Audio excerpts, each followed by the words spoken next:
গল্পের যে প্রাণকেন্দ্র যেটা যে জায়গাটা আমরা টাচ করতে চাই গল্পের মাধ্যমে ইটস সো ইউনিক। এই বিষয় নিয়ে এর আগে সিনেমাতে কেউ কথা বলেনি। একটু আগে একজন মাঝবয়সী একজন ভক্ত বলবো বা নারী বলবো, সে এসে বলছিল যে রেস ধরে সাকিব বলবো যে একটা গল্প দেখলে বা কখনো কখনো সেটা বোধ কেটে যায় বা সেটা কিছু কিছু সিনেমা একবার দেখলে 6 মাস থেকে যায় করে যাবে বা 1 বছরও থেকে যায়, এটা তার ফাইন্ডিংস।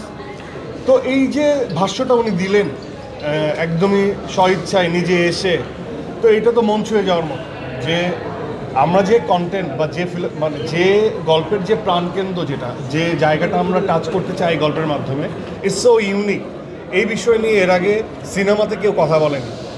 তো সেটা যে তাকে টাচড, মানে সে যে ওইটাকে তার মন ছুঁয়ে গেছে, তাকে যে ভাবিয়েছে, সো এটাই আমার কাছে মনে হয় যে সার্থকতা। কি মনে হচ্ছে এই পর্যন্ত, যেহেতু 6 দিন কেটে গেছে, সুরঙ্গকেও কি ছাপিয়ে যাবে কিনা এবং নতুন একটা জুটি পাচ্ছে কিনা ইন্ডাস্ট্রি? আমি এর আগেও বলেছি, এটা নিয়ে দীর্ঘ বলেছি যে যখন জুটি প্রথা হয় বা জুটি আসে, এটা যদি অডিয়েন্স জুটি হিসেবে কাউন্ট করে তাহলে উই আর ব্লেসড, কারণ যুগে যুগে মানুষের সময় লেগে যায় জুটি ক্রিয়েট করতে। আর যদি ইন্ডিভিজুয়ালিজম নিয়ে কাজ করে যে না, একজন আফরানিশা একজন পারফর্মার, সে ভালো করেছে, চেষ্টা করেছে, একজন তমা মির্জা একজন ইন্ডিভিজুয়াল পারফর্মার, সে তার জায়গা থেকে চরিত্রটা ডেলিভার করার জন্য চেষ্টা করেছে, সেটাও খুব পজিটিভ।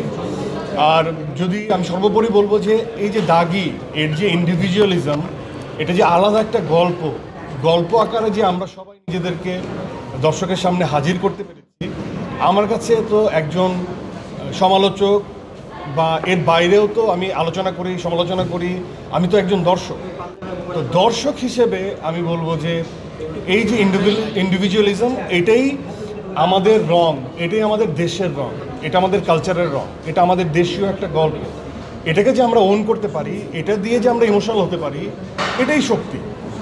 আর আপেক্ষিকতা কোনটা কত আমার কাছে পারফর্মার হিসেবে সেটা একদমই আপেক্ষিকতা, যে সেখানে আমার success done, I am done.